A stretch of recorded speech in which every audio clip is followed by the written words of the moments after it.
Welcome to our show. Join our flow. It's the 52nd Street PROJcast. Hello and welcome. From the heart of Hell's Kitchen, this is the PROJcast, a podcast created by the community at the 52nd Street Project. We're a nonprofit in New York City that works with the young people of Hell's Kitchen, partnering them with professional artists to create original work that is performed free of charge for the public. I'm John Sheehy, Director of Institutional Advancement here at the project. Today we're bringing you another Smart Partner conversation. Smart Partners, as many of you know, is a program where a project member is paired with an adult volunteer to meet weekly throughout the school year for fun educational activities, mentoring sessions, and exploring the city. As the school year comes to a close in just a couple of weeks, new Smart Partner pair Nancy Giles and project member Mia look back on how they met, what brought them together, and what this year has been like for them. Take a listen. Well, hi. This is the 52nd Street PROJcast, and my name is Nancy, and I'm here with my smart partner, Mia. Say hi, Mia. Hi. So, Mia, can you help me remember how we met? We met because I was doing playmaking and you were I was in your play. Yeah, you were my play. Yeah, which was really fun because there was a bunch of different kids in playwriting, and you'd written some other short plays that I thought were really, really funny. You remember that I wasn't able to be there when you were interviewing the actors? I did a video for you. Oh, yeah. Yeah. And you want to just tell everybody what the subject of your play was? Do you remember? What is about it? Yeah, what about it? Okay, it was about, a pig and a cow. That's right. A pig and a cow, and the cow was emotional support buddy, and they both had insecurity, and then the cow wore socks on his hands, and then the pig was very tall, and then the pig loved singing, and then so he went to a singing competition, and the character pig Bella won the competition and won a lot of money, and also she did with the money she bought cleaning supplies so they should help clean the farm and for a singing school. And didn't she also help her friend, the cow? Wasn't that part of it? Some of the money was going to go to him, too? Oh, yeah. Some of the money was also going to go to him because he was a great support buddy. That was lovely. And how did you get the idea for people being support buddies or friends? I loved that phrase, emotional support buddy. I just thought of, I thought of my family, I thought of my best friend, I thought of, how, what would she do for me, and, how is she, for me? I was like, oh, she supports me, and when I'm emotional, so emotional support buddy. You know what's funny is how important friends are. I just came back from being in Chicago a couple of weeks ago, and I saw a bunch of friends, including a friend that I've had since first grade, which was amazing. And it was great to just see them and connect with them. So wait, who's your best friend now? If you don't want to name names, you don't have to, but do you have a best friend or a couple of good friends you want to name? Ooh, I have a lot of friends. Nice. My best friend, probably Avery or Brittany. What is it about Avery and Brittany that you like? They're funny and they get me a lot, and we vibe, and they're just they're just my best friend. Oh, that's so nice. There was a time when I was in 5th grade, my best friend was this girl named Rosalind, and we were really tight. And a basketball hit me in the head and hurt, and I started crying, and she started laughing, and we fell out for a while. Have you ever had any conflicts with your friends that then you're able to work out? Yeah, me and my old best friend, we're still friends, but not besties. Mm-hmm. Well, we had a altercation. Is that what it's called? Yes, that's exactly right. Altercation, and we had a little problem, but we got it back. So now you're friends again. Yeah. And as you go through different ages, you're going to be friends with different people. So it's not the worst thing. So after we did the play, and you forgot, there's one really sweet part about the play. You incorporated a song that you really like. Do you remember the song? No. It was What a Wonderful World. By... Well, Louis Armstrong, Yeah, he's the Louis one who sang it. Armstrong. And I remember singing it and sometimes looking at you because as the playwright, you were sitting right there on stage. And sometimes I would see you out of the corner of my eye singing along. It was really sweet. Yeah. So you sing. Yeah. Yeah. Okay. I hear your voice squeaking. Can we talk a little bit about what just happened last week? I saw you at the Robert Wagner Middle School, and you were in a production of Guys and Dolls. Did you enjoy doing it? Yeah. Yeah? Yeah? Question mark? What? No, it was good. It's just nothing. It was good. No, tell me. I think I know what you're sounding like, because I had a similar experience when I was in plays in junior high. How was it? How did you like your costume? My costume was good. I just didn't like the hat, and I just didn't like my role. I wish I was a gambler. Oh, one of the gamblers. Yeah. In the suits and stuff. Yeah. That got to sing Look, Be a Lady and stuff like that. Yeah, I wish I was Nicely Johnson. Wow, that's a fun part. That's a really fun part. But I will say this: you were one of the religious girls who hung out with Sister Sarah, right? Yeah, the missionary. The missionaries. I couldn't think of the word. I will say this. I watched you. You had a long skirt. You had very good posture. And you walked along singing those religious songs with a lot of enthusiasm. Hey, Mia, that's good acting. You know? Yeah. Okay. So you wanted to be nicely. Yeah, that's a great idea. Are you going to keep trying out for other school plays, musicals? I'm going to do it till 8th grade. Great. Do you know what they're doing like next year? Any idea? No, they haven't told us. Okay, but you're going to audition. Yeah. Yeah? Well, in your program, you said that you really hope to be an actress. Yeah. Why? Just love being in movies, and every time I see a movie, I just think that should be me.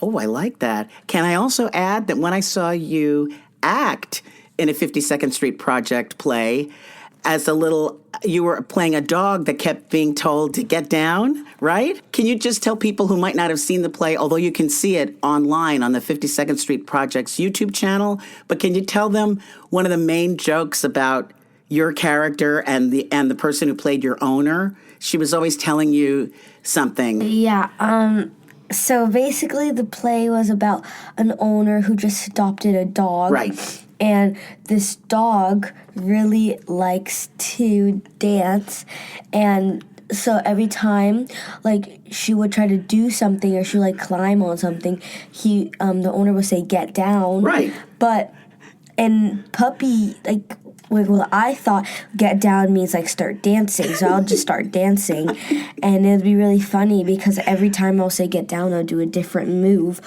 or do something different, and then my owner was a chef, so she got, like, a Michelin star, and I broke it, and it was bad, and I felt really bad about it, but we got it good at the end. Right, you guys sang a song Yeah, to sort we of... sang a song at the end right. about, like, forgiving each other. Well, can I just say that what impressed me seeing that was every time your owner told your character to get down, there was like a different kind of disco dance. Like you learned all these dances. Yeah. They were great. They were really good. You did like, I don't even know the name of some of the dances. What did you do? Did the disco. Right. I did the peace sign. Right. I did I don't know what these are Did you called. do the jerk? Oh, the pony maybe? Yeah. That's with your hands going like this and jumping up. Yeah, you did like 4 or 5 different dances. So, all right, so you've already acted and you've acted in this play and you think you want to act again. And now, we're now officially Smart Partners. Yeah. How are you enjoying it so far? It's a lot. I'm so busy. I know you are. Is being Smart Partners too much for your schedule? I don't know. Uh-huh. This year, I have to say, you really worked it out. You had a lot going on. Can you tell everybody all the different things that you were doing after school? I read it in your program, and I was like, holy mackerel. What else do you do besides go to school? Wow. Okay, Mondays I used to do dance. Right. But I don't do that anymore. Right. But now I have smart partners. Tuesdays I have cooking. Wednesdays I have, Tuesdays I also have kickball practice. That's what I thought. And then Wednesdays I have track practice. Holy mackerel. Track practice, and I used to have Guys and Dolls. Right. Too. Thursdays. Oh, and I also had kickball games on that day too. And then Thursdays I had kickball practice, kickball games, and Track. Didn't you run track too? yeah, and I have a track game this Thursday. And then Friday I used to have step, but now I do football and I do track practice. Okay, so football, track, kickball, Dance, step. and yeah. Weren't you doing Alvin Ailey on the weekends for a long time? Oh yeah, I did that too. Yeah. I did it on Sundays. When did you rest? When did you get a chance to rest? What do you mean? Like when I stop? No, during the course of a week, like Monday to Friday and all that stuff going on. Saturdays was my rest day. Saturday was your rest day? Yeah. But you love doing all those things. You wouldn't give them up. No, I'll give a lot of them up. Oh, what are you giving up? Dance goodbye, ballet goodbye, kickball goodbye. Oh, for next year or this year it's already over? No, we're still in kickball, but Okay. next year I'm not going to try out. But you're going to focus more on acting things? Yeah. Oh, cool. Okay. Do you have a favorite actor or actress? Somebody that when you see, you like their work? Because you said before, when you go to movies and you go and see people, you think, I should be up there. Like, tell me what movies in particular made you think that? Any movie. Any movie? Every movie? No, like mostly like when I see kids, I think that, that should be me, because if they're kids, then if I'm a kid too, I could do that too. Yeah, you could. You absolutely could.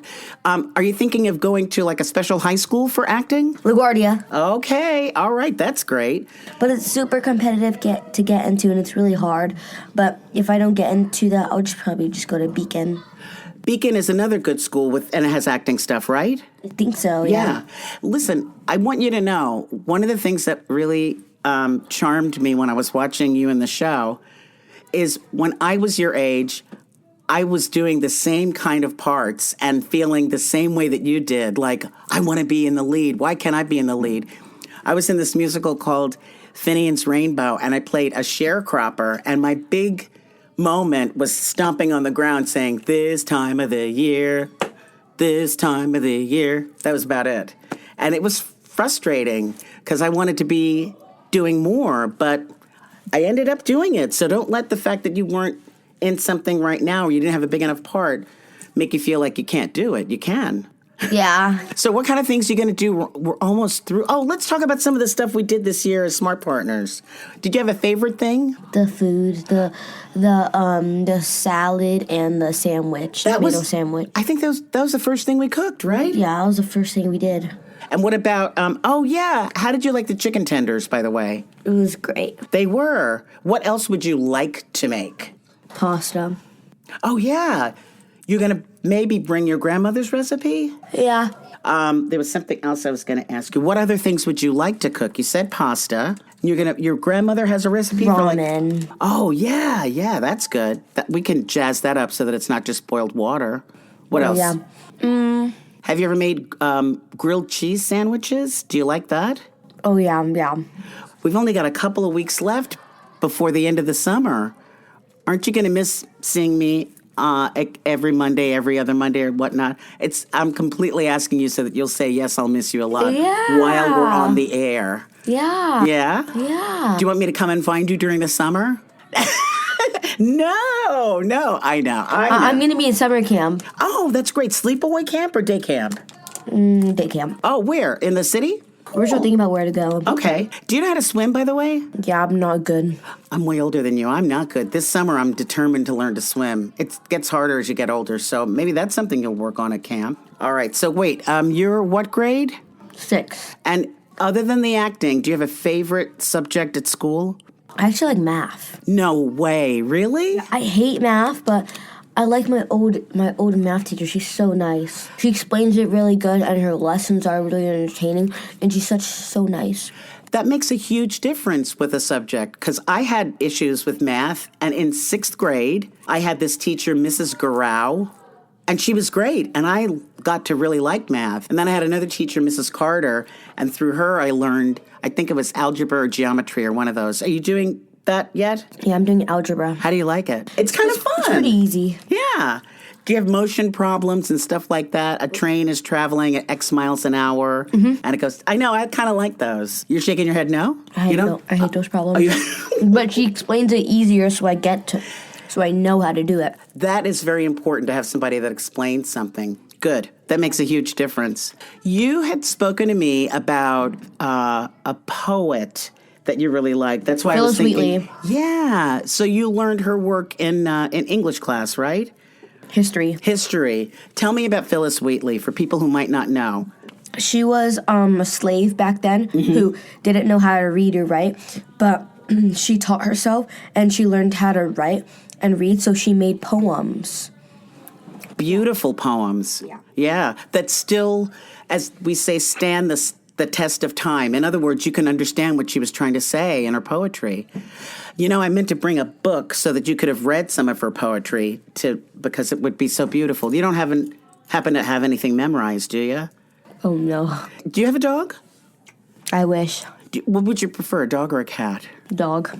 I like them both. Why do you like Scared of dogs more? cats. Yeah. What? Because they scratch people. And when my brother was younger, and he was with a cat, it scratched him, and he was not good. It was bleeding. Oh, well, that does happen. I mean, you know, you can get them, well, you don't want to declaw cats because that's part of how they are, is they like to sort of hang on to things. Okay, if you're scared, you're scared. I get it. Dogs are better. They're good. They're really good. Can I just tell you one quick thing before we end this interview? Because I love talking on a microphone. One of the first jobs that I did, I used to do voiceovers. I think I told you that. And you would hear me on TV saying stuff like, for a lot of pharmaceutical drugs, or stuff like drugs. Yes, but things that you would see ads for on TV, like it's like medicine. Yeah, like medicine. Like I would say, don't take Boniva and tell your doctor if you have difficult or painful swallowing, chest pains, or severe or continuing heartburn, as these may be signs of serious upper digestive problems. Stuff like that, or on Food Network, or on Lifetime. And it was kind of a cool thing. You would sometimes be flipping the dials and I would hear myself. That's kind of cool, right? Yeah. She's just staring at me. No, because if that was me, I wouldn't have been embarrassed. No. I hate hearing myself. Well, you'll get over that. But that's yours. Yeah, but you want to be an actor. You're gonna you get over that at some point. You're gonna have to love hearing yourself. Okay, Mia, this is a little bit of a conflict here. Do you like seeing yourself when if you're on stage? No. And do you like hearing yourself? No. Okay, so what part of acting do you like? Doing it. The doing of it. So you do realize that if you end up being in a movie on a big screen, people are going to see you on a big screen and hear you on a big screen. Yeah, I know. I like when people hear it. I don't like hearing myself. But it's all right. Okay, well, what would you do? Like if you were at a screening, would you leave the room while everybody else watched you? Yeah. You really would? I'll cover my ears. Cover your ears and your eyes? Yeah. All right. I don't know that that's going to really work, but okay. Something to work on. All right. Well, as we end this, why don't you just tell me a little bit about how you enjoyed the year? I'll tell you, I really have enjoyed getting to know you better, and I think you have a really fun sense of humor, and you're incredibly creative, and it's been a real joy to come and see you a couple times a month and do stuff, even though I still can't crochet. Sorry about that. What about you? Making food and spending more time with you. This has been Smart Partners with Nancy and Mia. All right, saying goodbye for 2026, and we'll see you again in the fall of 2026 because the year is about to end. All right, I'll see you, Mia. Bye.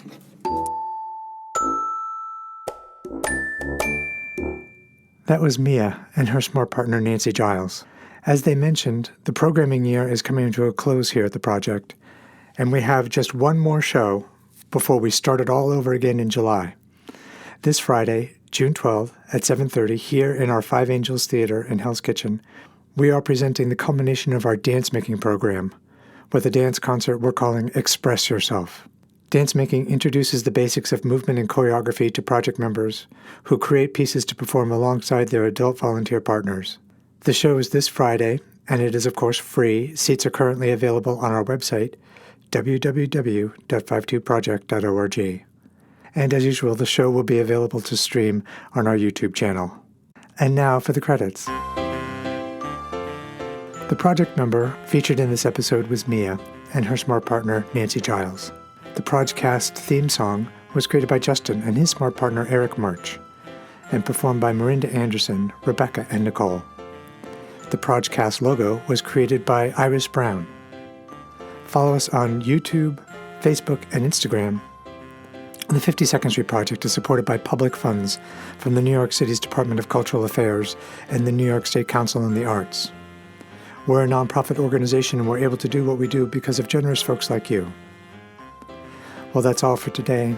Stay safe out there and remember the project motto, we all belong, we all get along. Until next time on the PROJcast.